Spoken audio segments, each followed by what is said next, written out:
कहानी नीमा गांव पार्ट 1। एक डरावनी घटना।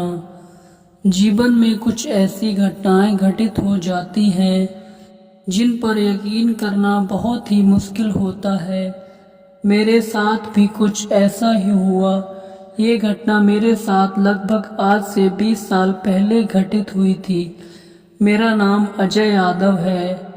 ये उन दिनों की बात है जब मैं अपनी बहन के लिए लड़का देखने नीमा गांव गया था। उस वक्त मेरी उम्र 25 साल की थी। मैं उत्तर प्रदेश का रहने वाला हूँ।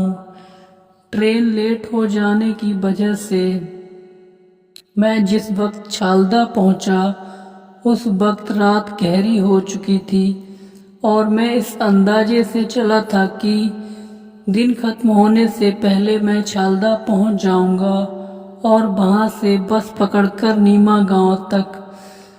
ट्रेन नीमा गांव तक नहीं जाती थी। छालदा से नीमा गांव के लिए बस पकड़नी होती थी। ट्रेन के लेट होने से मेरी सारी प्लानिंग पर पानी फिर गया था। मैं इस जगह से अनजान था। मैं नीमा गांव अपनी बहन के लिए लड़का देखने जा रहा था। पहले मेरे पिताजी खुद आने वाले थे, मगर अचानक उनकी तबीयत खराब हो गई और उनकी जगह पर मुझे भेज दिया। मैं उस छोटे से स्टेशन से बाहर निकला तो चारों तरफ अंधेरा और सन्नाटा था। मुझे याद है वो जनवरी की कड़ाके की सर्दी वाले दिन थे। छालदा कुछ हजार की आबादी वाला एक छोटा सा कस्बा था। ऐसी जगह पर इस तरह की सर्दी में इस तरह का सन्नाटा स्वाभाविक ही था। इसकी वजह यह भी थी कि स्टेशन छालदा से बहुत दूर था। मैं इस कंफ्यूजन में आगे बढ़ने लगा कि कोई व्यक्ति मुझे दिखे तो मैं उससे बस स्टैंड का रास्ता पूछ लूं। ठंड से मेरे हाथ पांव सुन पड़ रहे थे। कस्बे में अब तक बिजली थी नहीं या फिर बिजली उस दिन नहीं आई थी।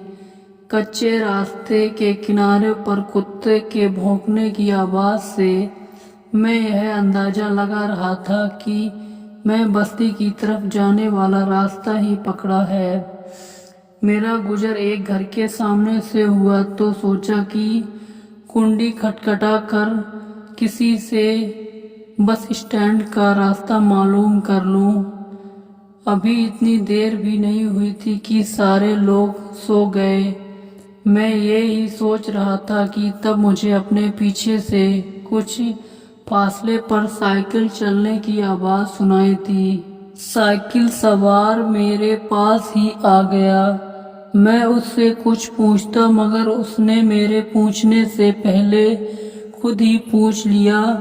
लगता है आप बस स्टैंड जाना चाहते हैं। चलिए मैं आपको छोड़ देता हूँ। मैंने एक पल के लिए साइकिल सवार को बहुत गौर से देखा। वो सर से लेकर पांव तक कंबल ओढ़े हुए था और कुछ अंधेरा इतना था कि मैं उसकी शक्ल ठीक से नहीं देख सकता था, मगर उसकी आवाज से मैंने अंदाजा लगा लिया था कि उसकी उम्र 40 से 45 वर्ष की होगी। मैं उसकी साइकिल के पीछे बैग संभाले बैठा था। साइकिल तंग गलियों से गुजरने लगी। उसने एक खंडर जैसे घर के बाहरी अहाता पार किया। मैं उसके कैरियर पर अपना बैग संभाले हुए आंखें फाड़ फाड़ कर चीजों को समझने की कोशिश कर रहा था।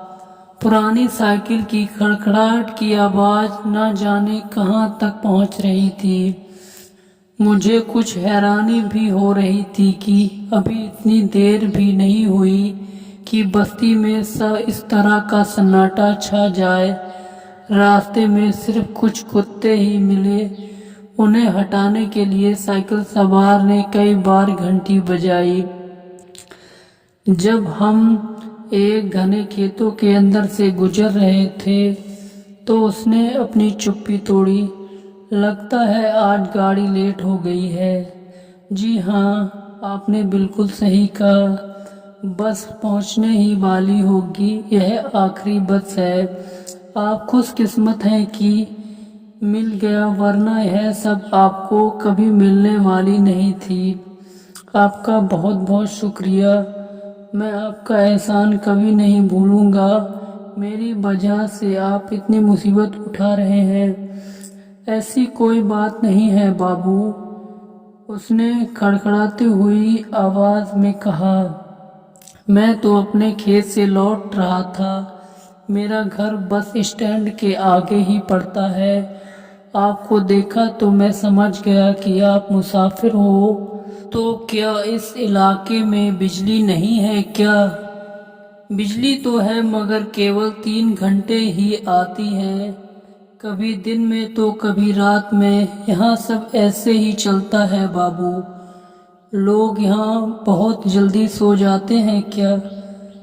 क्या करें, इतनी सर्दी, ऊपर से भूत का डर। हम खेत से निकलकर खुले में पहुँचे ही थे कि कोहरे ने हमें घेर लिया। अंधेरे में तारों की रोशनी में जो कुछ भी दिखाई पड़ रहा था वह भी गायब हो गया, मगर सारा का सारा रास्ता साइकिल सवार को बहुत अच्छी तरह से पहचाना लगता था। वो साइकिल को ऐसी कुशलता से दौड़ा रहा था जैसे अंधेरा और उजाला उसके लिए एक समान हो। तुम भूत के बारे में क्या बता रहे थे? मेरे भूत कहने पर वह जोर से हंसने लगा। मैंने मजाक किया था बाबू। उसकी हंसी साइकिल की खड़खड़ाहट के साथ मिलकर कुछ अजीब ही लग रही थी। तभी अचानक दूर से किसी गाड़ी के आने की आवाज मुझे सुनाई दी। लो आ गई आपकी बस बाबू, वह साइकिल रोककर बोला। मैंने साइकिल से उतरकर देखा तो मुझे कुछ भी नहीं दिखाई दिया। मैंने आपको सही वक्त पर पहुंचा दिया। मैं हैरत से चारों तरफ सवालिया नजरों से देखने लगा। वहां कोई बस नहीं थी।